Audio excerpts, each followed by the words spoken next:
Welcome to the Project Censored Show on Pacifica Radio. I'm your host, Mickey Huff. Today, in the first segment of the program, we are delighted to feature a new book that's coming out from Peter Lang, and it is part of their Liberatory Stories and Voices from Community College, Volume 2. It'll be out by the end of March, I believe. The book is called Censorship, Digital Media, and the Global Crackdown on Freedom of Expression. It is an edited volume by, well, a lot of folks that are familiar to the Project Censored universe.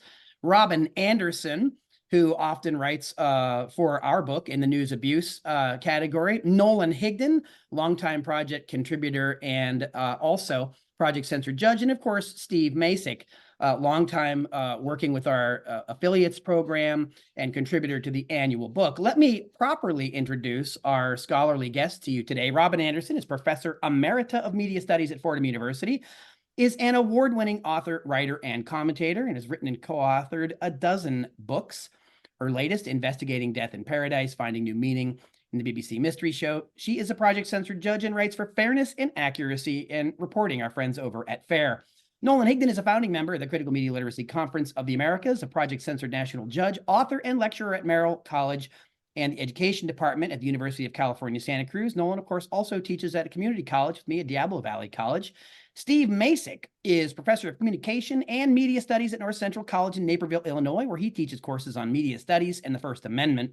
He's author of Urban Nightmares, The Media, the Right, and the Moral Panic Over the City, and has contributed chapters to several Project Censored's recent yearbooks, including most recently State of the Free Press 2024. So Steve Macek, Robin Andersen, Nolan Higdon, welcome to the program. This is an amazing and timely edited volume.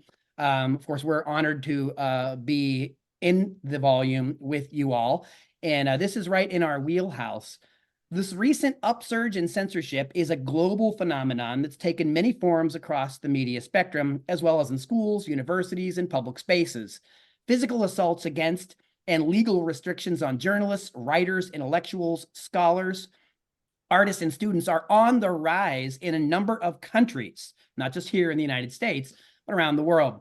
Writers and scholars have been jailed. Publications and websites have been closed. Political elites and their allies have seized control over academic institutions of all kinds.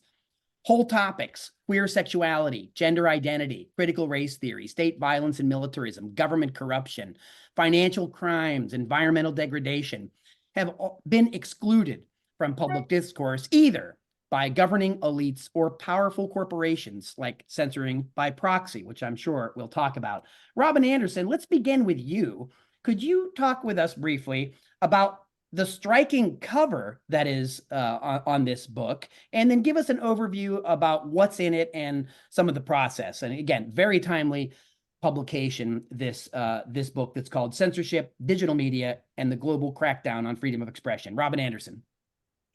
Well, the cover, Mickey, is a public art installation by an Italian artist that's mostly housed permanently in Germany, but it has gone all the way around the world, particularly to Australia, where the country where that Julian Assange is from. Julian Assange is one of the prominent of the three figures we see in the bronze sculpture. And there is a chair there's a chair next to the three figures. Of course, the other two are Edward Snowden and Chelsea Manning.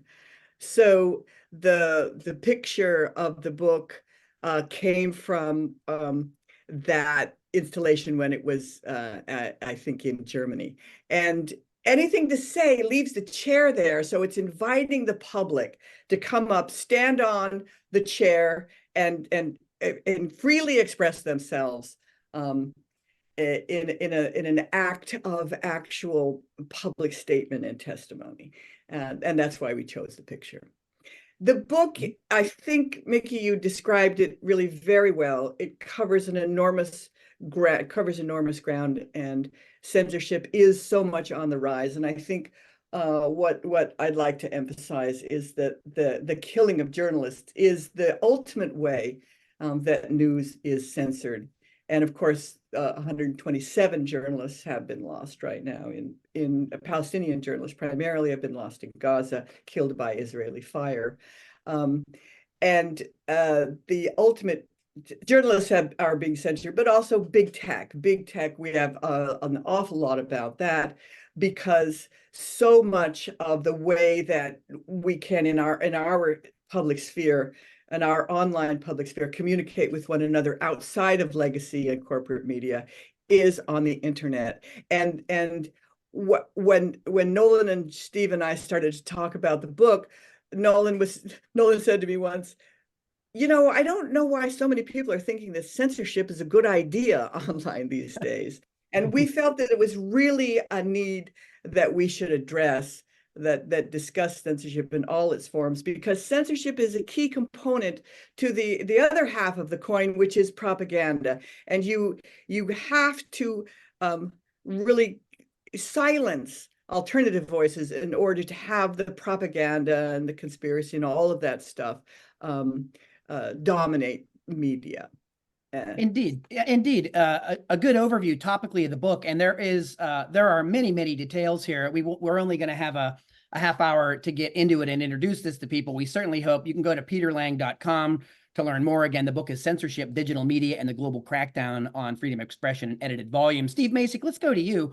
Let's get a few more specifics. Maybe I know there's a lot in the book. We're not going to get to all of it, but could you please choose a few of the major themes here that are coming out? Robin just introduced them for us. Maybe you can get into some more details. I'll just elaborate briefly, and then maybe I'll speak a bit about one of the sort of mini themes of the book. So, this is there are 22 chapters in this book, and it's organized into two sections, one that is more sort of thematic and the other that's more geographically focused. So we have essays about Hollywood's censorship, or the U.S. military's censorship of Hollywood films. We have we have a number of chapters that deal directly with big tech's moderation of content and censorship.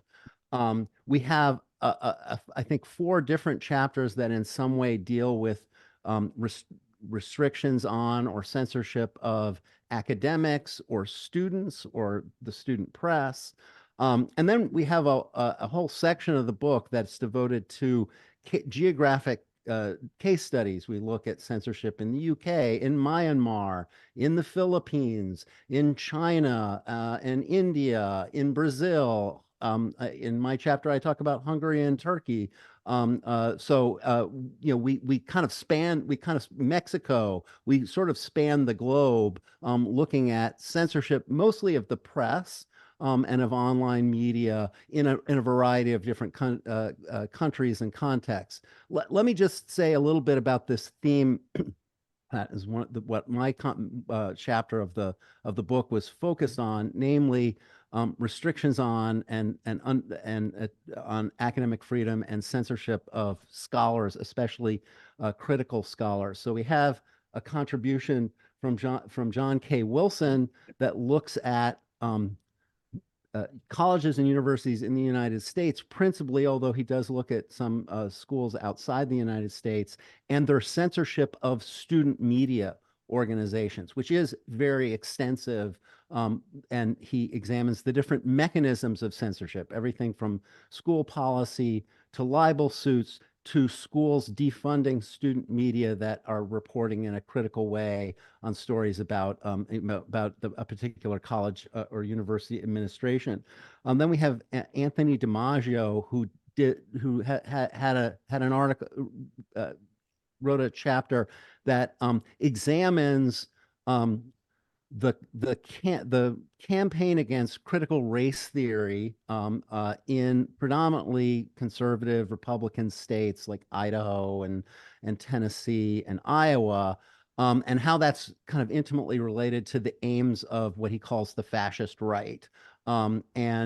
He talks about how this sort of moral panic about critical race theory and about the teaching of sort of critical perspectives on race, the history of civil rights and race relations in this country, how that's being banned and silenced all over these states, and using what another one of the authors in the book calls lawfare, right? Using the law as a kind of weapon to silence people. In my chapter, I compare the state of academic freedom in the United States, Hungary, and Turkey. And I make the case that in each one of these contexts, the rise of various authoritarian political leaders is leading to a dramatic decline in academic freedom. I start that chapter by talking about the Academic Freedom Index, which is an attempt by a group of scholars, mostly in Germany, to kind of measure the degree to which colleges and universities and individual scholars are free around the world. And what this Academic Freedom Index indicates is that there was sort of a period where there was a kind of significant rise in academic freedom right after the fall of the Berlin Wall, because so many countries in the former Warsaw Pact countries just all of a sudden got academic freedom for the first time. But that since that point, there has been a fairly steady decline, and it's surprising some countries that we would consider to be sort of advanced, industrialized, liberal democracies have seen really dramatic decreases in academic freedom. The principal one being Hungary. So in my chapter, I write about what's happening in each one of these countries, and in the case of the U.S., I focus specifically on the state of Florida and the many laws that they have passed that, among other things, ban the teaching of divisive concepts, right? Like ideas related to critical race theory, and then finally, related to this theme of academic freedom and so on. James Green, historian who specializes in Brazil, wrote a really, I think, nice piece examining what happened to academic freedom in Brazil under the leadership of the right-wing authoritarian strongman Bolsonaro, Jair Bolsonaro, where he sort of waged an all-out war against quote unquote gender studies and basically tried to ban it. And what's interesting is that attempt to ban the study of gender studies is a common theme across a number of countries that we examine in the book. So Florida has passed laws that make it difficult to teach in a critical way about gender.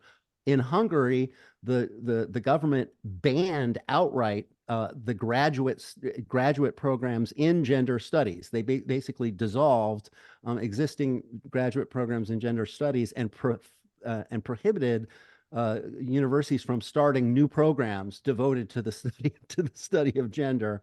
Poland also put restrictions on gender studies. So it's a sort of common theme throughout these countries that have been sort of taken over by authoritarian or illiberal right-wing leaders, that they try to suppress gender studies or queer studies, which they see as purely ideological and as having no kind of intellectual or scholarly value. So that's one little theme of the book. That's certainly pretty. Talk about others. Well, there certainly are. It's actually, I wanted to say really quickly, it's pretty long. There's a lot going on in the book. It's a dense volume with a lot of amazing and very important things I think people need to know. The book is Censorship, Digital Media, and the Global Crackdown, Freedom of Expression. We just heard from Steve Macek. Before that, Robin Andersen. Nolan Higdon, another one of the co-editors. Let's bring you into the conversation. Nolan, you also contributed several chapters to the book. A lot of amazing folks. I know we've been listing some of them. They also include Alan McLeod, of course, the three of you. Andy Lee Roth and I, along with Abram Anderson, contributed a chapter. Anthony DiMaggio, Allison Butler, Roger Stahl, Sue Curry Jansen, John K. Wilson. It's kind of a who's who in a lot of ways of a lot of critical scholars and people around media and expression. Nolan Higdon, let's bring you in and talk about some of the things that you specifically contributed around the volume. Yeah, and that's a nice place for me to pick up. I wanted to highlight one of the things I think that is really important about this text is that we purposely went out and tried to get authors from a diversity of disciplines from all over the world. So you really get a global perspective when you read the text. And I think what emerges that I think is really important, the text forces people to have a much more sophisticated conversation about freedom of expression and censorship, because the text doesn't blame, quote unquote, one other side or one particular nation or one political or economic system or one political ideology. It really shows how these trends and practices are permeating throughout the globe right now, and it's a warning in that sense that to focus on one group, one person, one nation is to miss the forest for the trees. And I think that comes through really clear when you read the text. I think the text also adds some non-traditional analysis to censorship that I think is really valuable. In particular, I'm thinking of Alison Butler's chapter that talked about patriarchy as a form of censorship. And I think that's a rarely explored aspect in our conversations of censorship. And Alison does a really great job of driving that argument home. For my particular contributions, I was able to contribute to 2 chapters. One was about sort of the crusade against fake news, and how unfortunately, generally those who position themselves as being truth tellers and fighting fake news are often spreading their own fake news and only engaging in the war against fake news so they can try and deflect from or marginalize other truth tellers. So it's a word of caution about all these people who claim to be fighting fake news are generally spreading it. And closely related to that is my other chapter, which talks about the delusion of power that social media users have. Big tech has done a great job in its PR and advertising to make users feel like they have this power, like it fell out of nowhere. All of a sudden, through a keyboard, they're fighting racism, and they're fighting against fascism by liking their way to social justice. And the chapter makes the case that really what's happening is here they're giving you that delusion of power in exchange for you legitimizing their power to moderate content, which is basically a gentle word for censorship. And so a lot of users are getting behind these censorship campaigns, believing that they're fighting the social justice agenda, but really they're working against their own goals. And the chapter begins to explore that. And so that's sort of my contributions to the text, and to kind of circle back to something that Robin said earlier, just sort of a anecdotal story that helped, I think, at least inspire my participation in this project. I know Steve and Robin had their own motives, but when I was out promoting some work we had done on fake news, this was about 4 or 5 years ago, I spoke at a college where a student raised their hand, and they listed all the problems with fake news and hate speech and the rise of fascism around the globe. And they asked me, given all that, what's wrong with censorship? What's the problem with censoring these people? And it was the first time in my life I had been asked to defend anti-censorship. And just the fact that I was put in that position really frightened me, that someone could ask that in an academic setting in a very serious way. Said we have some serious problems. We need to tackle this issue. And so that was part of the motivation for the project. And I'm really happy with the way it turned out. We spent a long time on this with a lot of people. And I think we developed a text that starts to force people to address some of those critical questions we're hoping that people will wrestle with around the globe. Absolutely. That's media scholar Nolan Higdon, one of the 3 editors of the forthcoming book from Peter Lang, Censorship, Digital Media, and the Global Crackdown on Freedom of Expression. We're going to continue our conversation about this amazing scholarly work that'll be out at the end of March. The 3 editors are media scholars Robin Andersen, Nolan Higdon, and Steve Macek. There's an awful lot in the book. We just heard from Nolan Higdon last. Robin Andersen, we want to come back to you. Obviously, it takes a long time to put a book like this together. And as Andy Lee Roth and I often say at Project Censored, the world doesn't stop for us to take its temperature. And while we're writing and doing things, the world things keep happening. And I know that you wrote about Saudi Arabia, you wrote about Ukraine. There are some other things in the book that address the problems of Russiagate and the censorship around that took place a couple of years ago around RT in the US. But of course, there's also stuff that foreshadows what's been happening since last October around Gaza. But Robin Andersen, I'd like if you could talk about maybe a couple of the specific things that really stand out to you in the book from your contributions.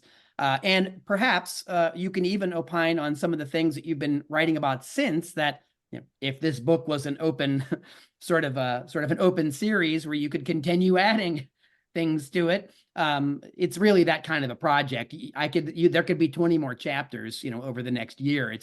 This is how significant the issue is. So Robin Andersen, could you address some of those points?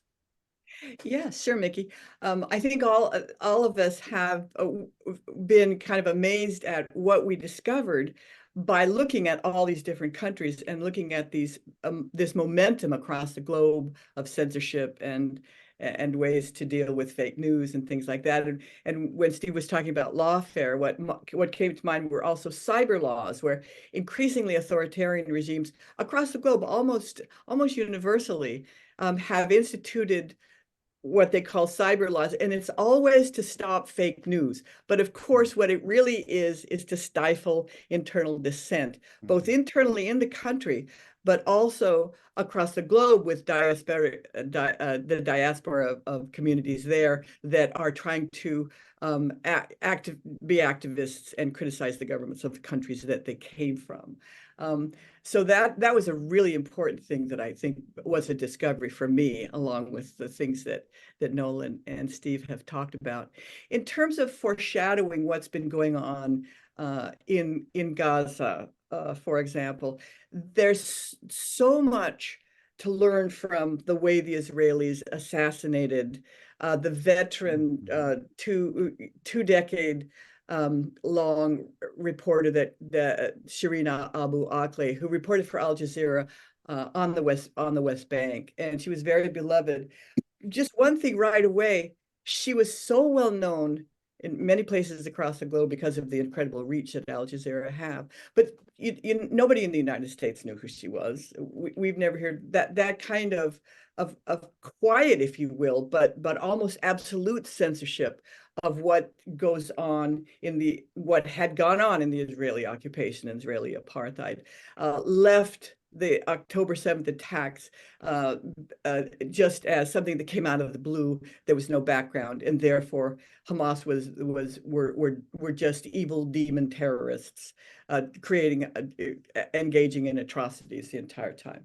One of the things that I found looking at what was really going on at that time in the West Bank and under Israeli apartheid, and the reason that they assassinated Shireen Abu Akleh is because the censorship of the apartheid really depends on continuing what's going on in the state of Israel, and it's long-term ongoing project to basically ethnically cleanse the Palestinians and completely take over the land, which we're seeing now.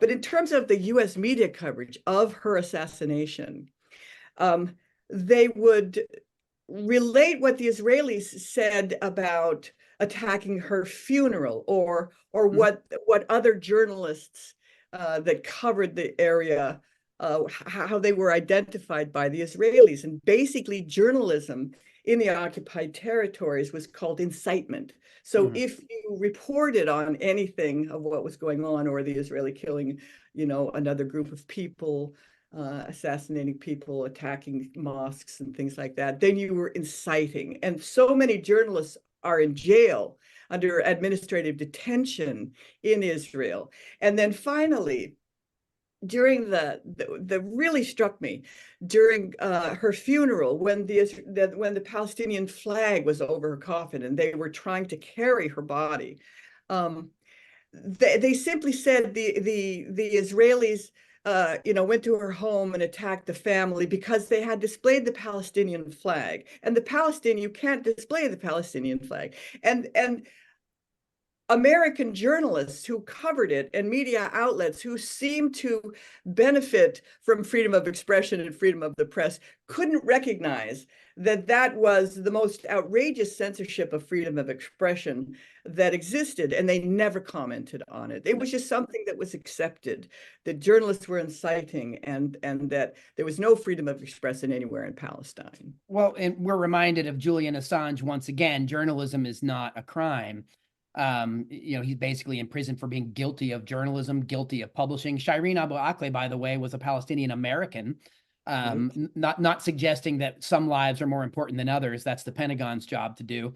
But as far as we're concerned, one would think that in the U.S. that this would had more traction, right? It's a very serious story. Steve Macek, let's go to you. And then after that, we'll hear once again from Nolan Higdon as we'll wrap the segment.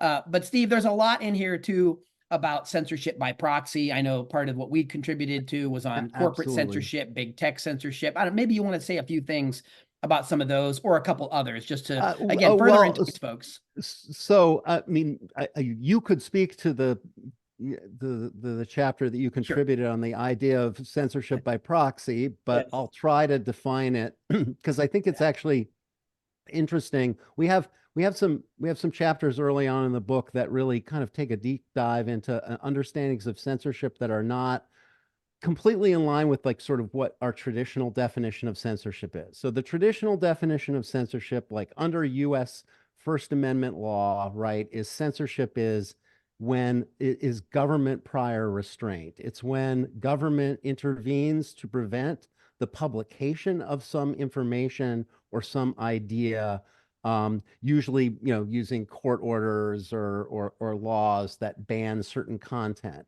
But most censorship, I think this is sort of the consensus view that emerges from the book. Most censorship in the, that is affecting and constraining people's access to news and information does not really operate like that.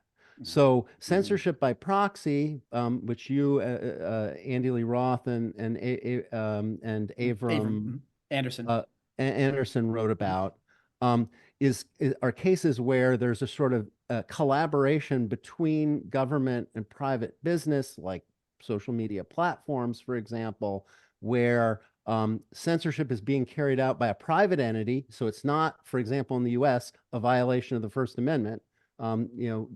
Private, when you sign up and create a profile on Twitter or Facebook or Instagram or YouTube, you sign these conditions of use and service that basically say that entity can block anything and take down anything that you put up, anything that you post. So they're perfectly within their legal rights to do it, although we would call that censorship if they're acting to block the transmission of certain news or certain information and certain ideas. And we're finding over and over again that private entities, especially big tech companies, are acting in a way that seems like open collusion with government and advancing the government's interest in suppressing certain kinds of content, certain sorts of information. Right. And that chapter is censorship by proxy and moral panics in the digital era. And in fact, we did go and writing in the chapter, analyzing how freedom of expression is shaped by a complex interplay between government and corporate powers and interest. We developed the concept of censorship by proxy, which describes restrictions on freedom of information, number one, undertaken by private corporations, which two, exceed limits on governmental censorship, and three, serve both corporate and government or third-party interests. And of course, we talk about the issue of RT America. We talk about a few other examples. But this, of course, Steve, goes back to the big tech issue, capital B, capital T. And Nolan Higdon has written a lot about this over the years and about the so-called FANG and the role that big tech plays in social or anti-social media platforms. Nolan Higdon, let's segue to you. And let's talk a little bit about that. A few more thoughts from you on the real challenges that we're facing here now from big tech around the world. On one hand, tech was lauded and the internet was lauded as a great information liberator, and there are certain examples of that. But on the other hand, now it's also a means by which to control things, including algorithmically, by bots, by many other things. And of course, I'm also once again struck by the other theme that came up here earlier, and that's the idea that a lot of these pro-censorship movements are on the heels, they're Trojan horse censorship issues, but they're coming on the heels of how we need to regulate information because there's too many dangerous ideas floating around. But Nolan Higdon, maybe address a little bit of that, and then I want to go around quickly with each of you just to talk about the fact that you do offer prescriptions. You do suggest that there are other things we can be doing to protect freedom of expression here at home and around the globe. Nolan Higdon? Yeah, I mean, I think, big tech has done such a great job over the last 25, 30 years of introducing itself as a new type of industry. It's moving fast, it's breaking things, the rules don't apply. But now, a few decades later, it's, become quite clear this is just another industry full of rapacious, greedy capitalists who put profit over people. This is the same as the railroads in the 19th century. Pick your historical time. There's nothing really new about it. And I think once you recognize big tech like that, it becomes a lot more helpful. Or the railroads now. Yeah, East Out. that's true. Yeah, well, don't worry, Anyway. working class Joe is out there helping out the workers of the railroads. Yeah. But big tech, it it always puts profit over people. But I also have to say that, and this is kind of in defense of big tech. Big tech really never had a invested interest in trying to moderate content. This was generally something that a lot of big tech industry tried to stay away from. But governments, not just the US, but around the globe, said, like, look, you're not going to be able to play in our yard and collect our data and analyze it if you don't play by our rules. And so these industries give in to the governments, hence the censorship by proxy we were talking about earlier. It's not even necessarily that, Mark Zuckerberg may want to censor the content he is censoring, but he knows if he risks angering the federal government, they may, add more taxes. They may take away Section 230 of the Communications Decency Act. They may outlaw, Facebook from being used in the country. They may break up Facebook. So as a result, there's so many conflicts of interest that shape why big tech does this. Now, knowing that, it's critical to mention big tech emerged out of the military industrial complex. This was government created, government funded. And it was commercialized, put a friendly logo on it, but it still serves those military interests of tracking people, surveilling people, and moderating content. And so I think these industries find themselves in kind of a weird space. Yes, they are a private industry and they're able to make their profits, but the government basically dictates what they do in terms of content moderation. And so in that sense, they're just an arm of the government. And so to Steve's point, if we're opposed to censorship by government, you have to be opposed to censorship by these big tech platforms because they're essentially doing it at the behest of government. And I think wrapping people's minds around that conflict of interest and how that works is one of, top of my priority list for the big steps in combating censorship and in contemporary discourses and political actions. So you all propose policy alternatives from economic restructuring of media to global agreements that cover freedom of the press, educational strategies aimed at creating vibrant public citizenry able to take on the challenges of preserving global freedom of expression. So there's prescriptions and things people can do to kind of push back against these efforts to curtail expression around the world. And I know we're almost out of time in this segment, but I would like to go around and just hear from each of you briefly. I know that's always the problem. Concision and brevity are not our strong suits. I am well aware and probably the most guilty among us. But nevertheless, Robin Andersen, I would like, if you could, to pick out a thing or two, an item or two that you think is a prescription for not just for hope, but actually for countering this kind of censorship around the globe. Well, Nolan pointed out that big tech really wasn't into this type of moderation. It's really governments. I'm going to tell by way of an anecdote. Yesterday, I got something from the Democratic Party saying, "Give now, and we've got to stop the Republicans from spreading fake news and conspiracy theories, and give us money to carry out this campaign." And of course, if the Democrats in our system wanted to address fake news and conspiracy theories, they could come up with alternative political messaging that actually addressed people's needs, addressed what the majority of the American public want them to do. Joe Biden could stop engaging in genocide in Gaza, and all of the things that constituents demand of the representatives. And instead of doing that and engaging in a real dialogue to counter the conspiracy theories and the fake news that the Republicans do, you have Nancy Pelosi coming up and saying, "Oh, look, we've got to look into the ceasefire people. I want the FBI in there because those are conspiracy theories and they Russian might be plants, criminal activities." Yeah, Russia. So that is a conspiracy theory. So one of the things that we found ultimately in the conclusion of our book is that this kind of discourse is really based in a global neoliberalism that is not representing the vast majority of the global publics on the earth at this point.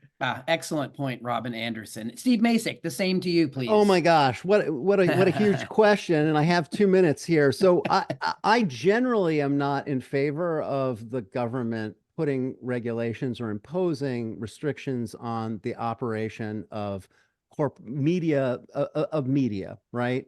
Because I think that the First Amendment protects freedom of the press.